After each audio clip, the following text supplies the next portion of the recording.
మరోసారి మోదీ సర్కారే తథ్యం. నరేంద్ర మోదీ సారథ్యంలో భారతీయ జనతా పార్టీ మూడోసారి అధికారంలోకి రావడం కష్టమని ప్రతిపక్షాలు పెద్ద ఎత్తున వ్యతిరేక ప్రచారం చేస్తున్నాయి.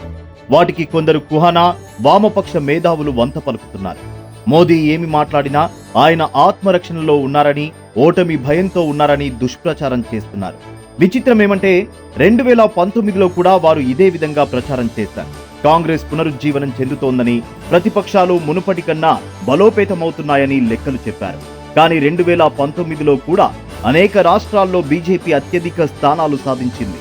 2019లో అత్యధిక స్థానాలు సంపాదించడం కూడా బీజేపీకి ఈ ఎన్నికల్లో వ్యతిరేక అంశంగా ప్రతిపక్షాలు ప్రచారం చేస్తున్నాయి.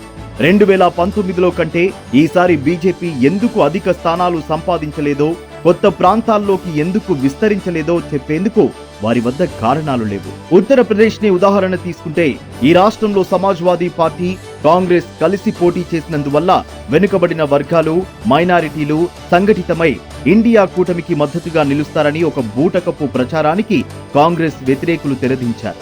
2019లో కూడా సమాజ్వాదీ పార్టీ, బహుజన సమాజ్ పార్టీ కలిసి పోటీ చేశాయి. వెనుకబడిన వర్గాలు, దళితులు, మైనారిటీలు కలిసి బీజేపీని చిత్తుగా ఓడిస్తాయని అప్పుడు కూడా గొంతెత్తి ఘోషించారు. కానీ 2014 కంటే 2019లో అత్యధిక ఓట్లు, సీట్లు బీజేపీకి లభించాయి. వెనుకబడిన వర్గాలు, దళితులు కూడా బీజేపీకి ఓటు వేసినట్లు నియోజకవర్గాల వారి ఫలితాలు చూసిన వారికి అర్థమవుతుంది. గత 5 సంవత్సరాల్లో కేంద్రంలో మోదీ, రాష్ట్రంలో యోగి ఆదిత్యనాథ్ల డబుల్ ఇంజిన్ సర్కార్ యూపీలో ఎన్నో అభివృద్ధి కార్యక్రమాలను అమలు చేశాయి. వేల కోట్ల మౌలిక సదుపాయాల ప్రాజెక్టులు అమలు అయ్యాయి.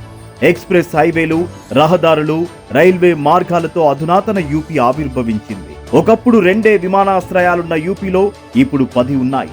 భవిష్యత్తులో 21 విమానాశ్రయాలను నిర్మించాలని సంకల్పించారు. మాఫియా హింసాకాండను పూర్తిగా అరికట్టి శాంతి భద్రతల పరిస్థితిని అద్భుతంగా మెరుగుపరిచారు. కుల మత జాతి వివక్ష లేకుండా సంక్షేమ కార్యక్రమాలు నేరుగా ప్రజలను చేరుకుంటున్నాయి. వీటన్నిటికీ తోడు కాశీ కారిడార్ నిర్మాణం, అయోధ్యలో రామమందిర నిర్మాణం తర్వాత మెజారిటీ ప్రజలు ఎంతో హర్షాతిరేకంతో ఉన్నారు.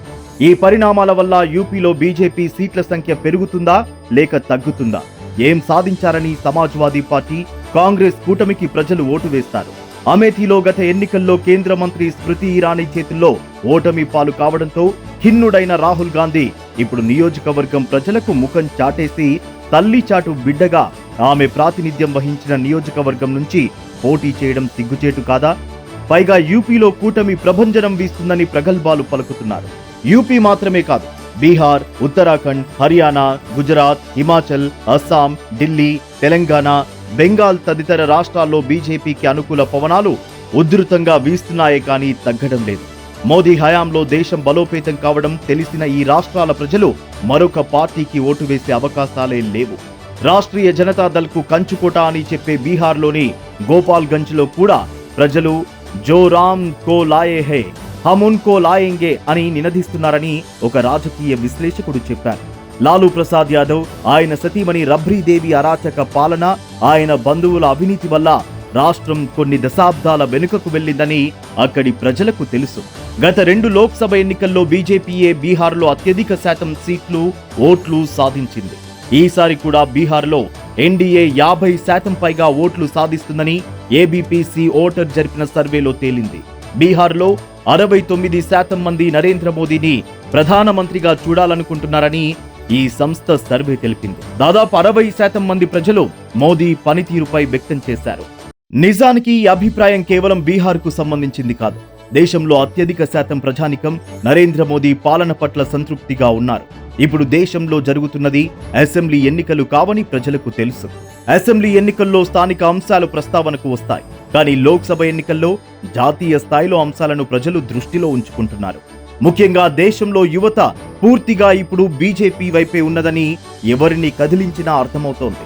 మోదీకి ఓటు వేయకపోతే ఎవరికి ఓటు వేస్తాం అని వారు ప్రశ్నిస్తున్నారు.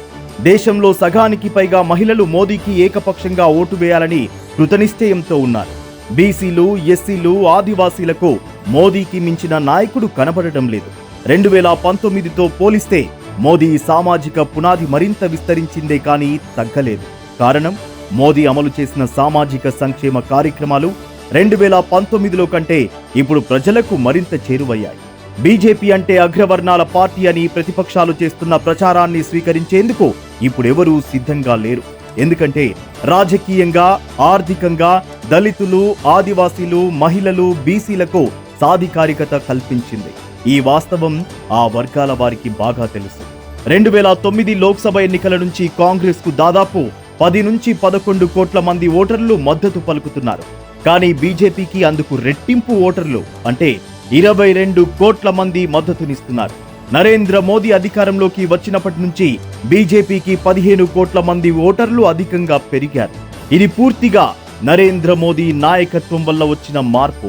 మోదీ ఎక్కడకు వెళ్లినా కోట్లాది ప్రజలు ఆయనకు ఘన స్వాగతం చెప్పడాన్ని పార్టీ గమనించింది. ఆయన పార్టీ యంత్రాంగానే కాక మొత్తం ప్రజలను ఉత్తేజపూరితులు చేయగలిగారని తెలుసుకున్నది. మోదీ నాయకత్వం పట్ల ప్రజలు విశ్వాసం చూపిస్తున్నారని తెలిసినందువల్లే ఈసారి మోదీకి గ్యారంటీ అన్న పేరుతో ప్రజలకు వాగ్దానాలు చేయాలని పార్టీ నిర్ణయించింది. దీని మూలంగా 2019 కన్నా ఇప్పుడు బీజేపీకి అత్యధిక ఓటు శాతం లభించడం ఖాయం. మరి మోదీ నాయకత్వంలో ఎన్డీఏ అత్యధిక సీట్లు సాధిస్తుందనడంలో అనుమానం ఎవరికున్నది? ప్రజలకు మాత్రం లేదు.